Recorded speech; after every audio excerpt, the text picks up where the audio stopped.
নমস্কার বন্ধুরা, অমৃত বাণী চ্যানেলে আপনাদের সকলকে স্বাগত। আজকের ভিডিওতে আমরা সরস্বতী পুজো সম্পর্কে 3টি বিষয়ে জানব। 1. সরস্বতী মাতা সম্পর্কে অজানা তথ্য। 2. সরস্বতী পুজোর আগে কুল খেতে নেই কেন। 3. সরস্বতী পুজোয় পড়াশোনা নিষিদ্ধ কেন।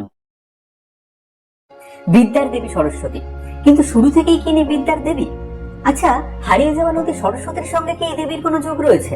কবে থেকে হয় সরস্বতী পুজো? আর ভারতের বাইরেও কি সরস্বতী পুজো হয়? হলে সেখানে দেবীকে আমরা কি রূপে পাই? দেবী সরস্বতীকে নিয়ে প্রশ্ন আছে অনেক। সেই প্রশ্নগুলোর কিছু কিছু উত্তর আমরা খুঁজে নেব এই পর্বে। এই চ্যানেলে আপনাকে স্বাগত জানাই। এই পর্বে আড্ডা হবে দেবী সরস্বতীকে নিয়ে। ছোটবেলা থেকে আমি যে ঠাকুরের সঙ্গে সবচেয়ে বেশি পরিচিত তিনি হচ্ছেন সরস্বতী। তার কারণ তখন পড়াশোনা আর খেলাধুলা বাদ দিয়ে জীবনে কিছুই নেই। আর সরস্বতী পুজো মানে পড়াশোনার দুদিন আইনত ছুটি, বইপত্র সমস্ত কিছু ঠাকুরের জিম্মায়, বিসর্জন না হওয়া পর্যন্ত পড়াশোনার কোনো সিনই নেই। ভাবতাম প্রত্যেক মাসে কেন সরস্বতী পুজো হয় না। যাই হোক, মোদ্দা কথা হচ্ছে সরস্বতী বিদ্যার দেবী, কিন্তু শুরুতে সরস্বতী বিদ্যার দেবী ছিলেন না। তাহলে সেই গল্পটা শুরু করি একেবারে শুরু থেকেই। সরস্বতী কথাটা যদি আপনি ভেঙে দেখেন, দেখবেন সেখানে রয়েছে সরস শব্দটা। সরস কথার অর্থ হচ্ছে জল, অর্থাৎ দেবী সরস্বতী জলের বা নদীর দেবী। কিভাবে? সরস্বতী নদীর কথা আপনারা সবাই নিশ্চয়ই শুনেছেন এবং এটাও জানেন যে মানুষ সভ্যতার শুরু থেকে বিভিন্ন প্রাকৃতিক শক্তিগুলোর পুজো করত। আর নদী যেখানে মানব সভ্যতা এভাবে নিজের অবদান রেখেছে, তাই নদীর পুজো স্বাভাবিকভাবেই হবে। সেটা হতে পারে সিন্ধু নদী, সেটা হতে পারে গঙ্গা নদী। ঠিক তেমনি সরস্বতী নদীর তীরে তার পলিবিধৌত সমভূমিতে গড়ে উঠেছিল সারস্বত সভ্যতা। কবে? বহু বছর আগে।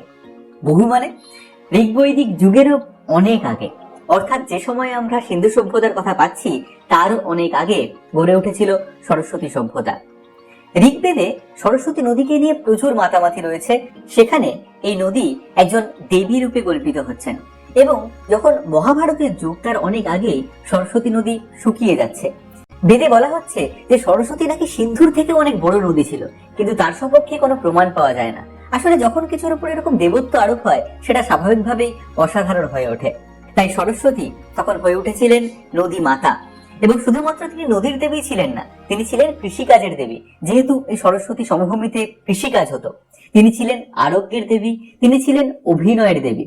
এবং এগুলোর প্রত্যেকটার সঙ্গেই যেহেতু জ্ঞান বিজ্ঞান ওতপ্রোতভাবে জড়িত রয়েছে, তাই কালক্রমে তিনি হয়ে উঠলেন বিদ্যার দেবী। দেবী সরস্বতীকে নিয়ে রচিত হয়েছে নানান পৌরাণিক আখ্যান। সেখানে কোথাও দেখা যাচ্ছে তিনি অসুরনাশিনী, কোথাও তার বাহন রূপে আমরা পাচ্ছি সিংহকে, আবার কোথাও ভেড়াকেও দেখা যাচ্ছে দেবী সরস্বতীর বাহন হিসাবে। আপনারা লক্ষ্য করলে দেখবেন সরস্বতী পুজো কবে হয়? মাঘ মাসের শুক্লাপক্ষে বসন্ত পঞ্চমীতে।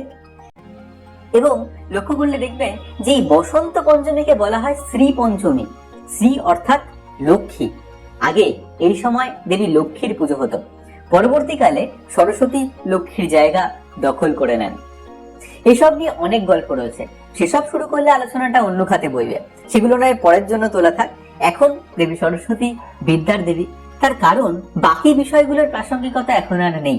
নেই সরস্বতী নদী, তা হারিয়ে গেছে কালের গর্ভে। আর যারা সেই সারস্বত সভ্যতার গল্পগুলো বহন করছিলেন, সেই শেষ মানুষটাও আর নেই, সেই গল্পগুলো হারিয়ে গেছে। সরস্বতী এখন শুধুমাত্র বিদ্যার দেবী। আমরা সরস্বতীকে চিনি তার স্নিগ্ধ শুভ্র শান্ত রূপে, বীণাপাণি হংসবাহিনী হিসেবে।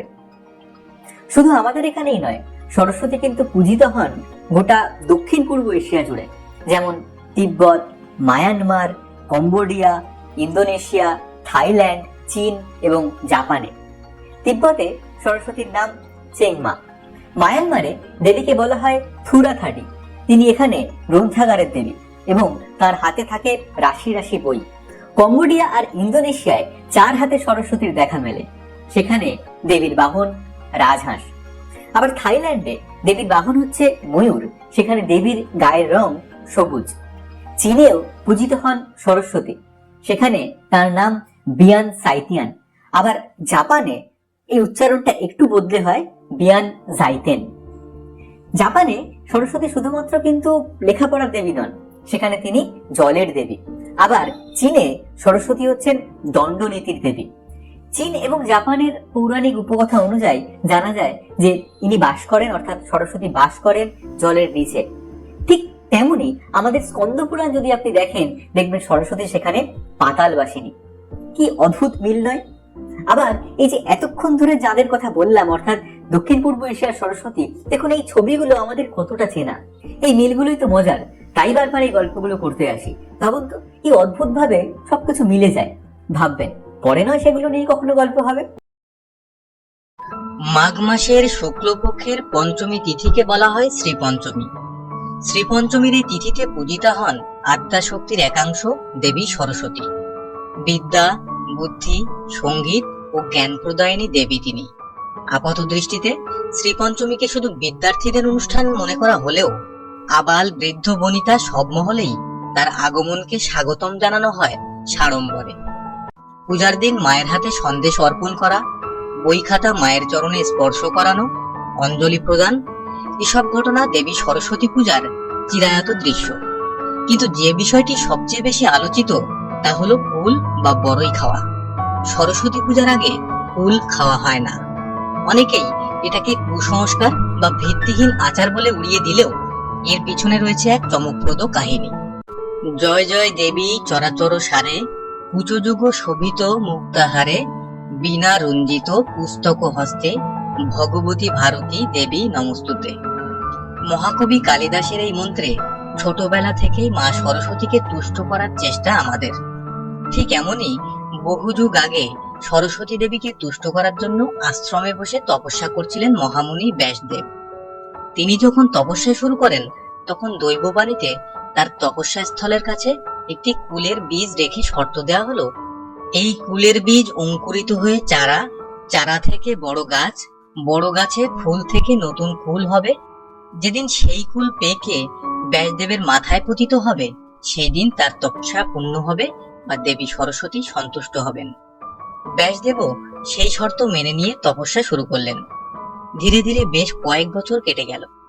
কুল বীজ অঙ্কুরিত হয়ে চারা, চারা থেকে বড় গাছ, বড় গাছে ফুল থেকে নতুন কুল হয়। একদিন হঠাৎ কোনো একটা কিছু তার মাথায় পতনের ফলে ব্যাসদেবের তপস্যা ভেঙে গেল। আশ্চর্য হলেন ব্যাসদেব, বুঝলেন মাতা তুষ্ট হয়েছেন। দিনটি ছিল শ্রীপঞ্চমীর দিন। এই দিনেই মা সরস্বতী মহামুনি ব্যাসদেবকে কৃপা করেছিলেন।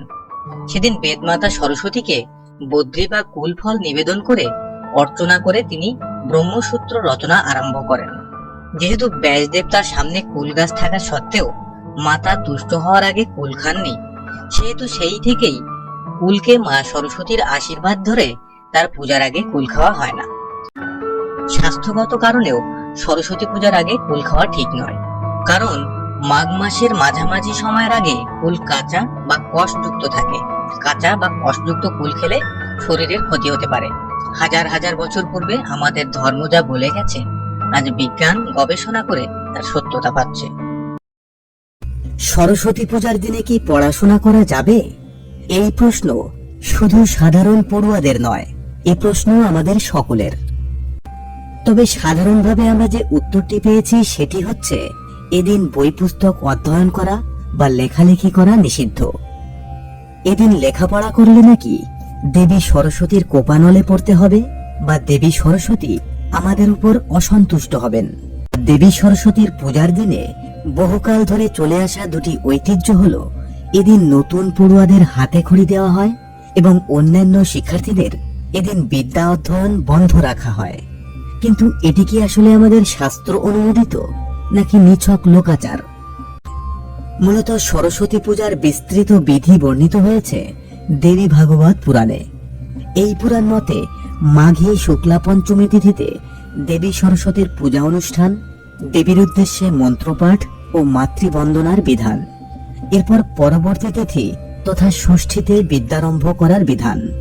কিন্তু ষষ্ঠী তিথিতে বিদ্যারম্ভ করার বিধান থাকলেও পঞ্চমী তিথিতে অনধ্যয়ন বা বিদ্যা শিক্ষা না করার কোনো বিধান খুঁজে পাওয়া যায় না। এছাড়াও দেবী ভাগবত পুরাণ ব্যতীত অন্যান্য পৌরাণিক শাস্ত্রেও দেবী সরস্বতীর পূজা পদ্ধতিতে অনধ্যয়ন বা পড়াশোনা না করা সম্পর্কিত কোনো নিষেধাজ্ঞা বা সতর্কবার্তা পাওয়া যায় না। কিন্তু প্রশ্ন হচ্ছে, সরস্বতী পূজায় যে বিদ্যা শিক্ষা করা যাবে না, এই প্রথা আমাদের সমাজে কিভাবে প্রচলিত হলো?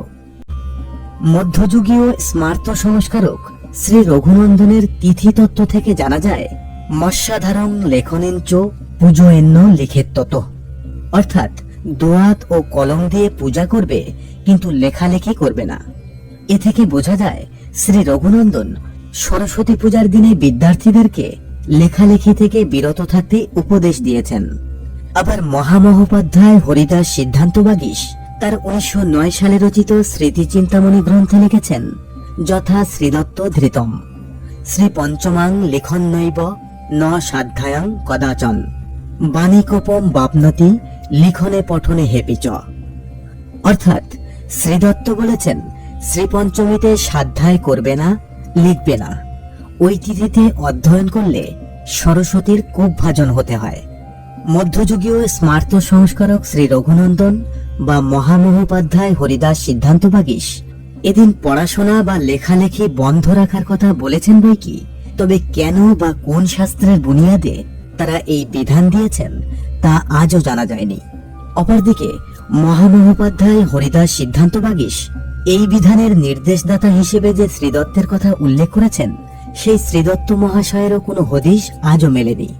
তবে সরস্বতী পূজার দিনে পড়াশোনা বা লেখালেখি বন্ধ রাখার আরো একটা কারণ থাকতে পারে, আর সেটি হচ্ছে সরস্বতী পূজার দিনে দেবী সরস্বতীর পদতলে আমাদের পাঠ্যপুস্তক, দোয়াত কলম প্রভৃতি জমাদানের একটা প্রাচীন রীতি চালু রয়েছে। সম্ভবত এই বিদ্যার উপকরণগুলো দেবীর পূজায় আটকে থাকার কারণে এদিন অনেকেই পড়াশোনা করতে পারতেন না। আর এটা থেকেই ক্রমে ক্রমে চালু হয়ে গেছে যে সরস্বতী পূজায় বিদ্যা শিক্ষা করা নিষিদ্ধ। তাই যে কোনো বিষয়ের যৌক্তিকতা বিচার করাটাও আমাদের একটি পবিত্র দায়িত্ব। এজন্যই স্মৃতিশাস্ত্রে নির্দেশ দেওয়া হয়েছে, যুক্তিহীনে বিচারেতু ধর্মহানি প্রজায়তে, অর্থাৎ যুক্তিহীন বিচারে ধর্মহানি ঘটে। সুতরাং সিদ্ধান্ত আপনার হাতে।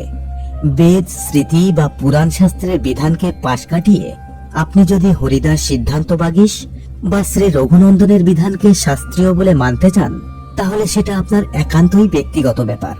তাই আসুন আমরা যুক্তিহীন বিচার অবলম্বন করে ধর্মহানি ঘটানোর চেয়ে আমাদের সমৃদ্ধ প্রাচীন শাস্ত্রাদির আলোকে সরস্বতী পূজা উপলক্ষে আনন্দ উদযাপন করি এবং একই সাথে অধ্যয়নে মনোযোগ দিয়ে জ্ঞানার্জনে উদ্বুদ্ধ হই।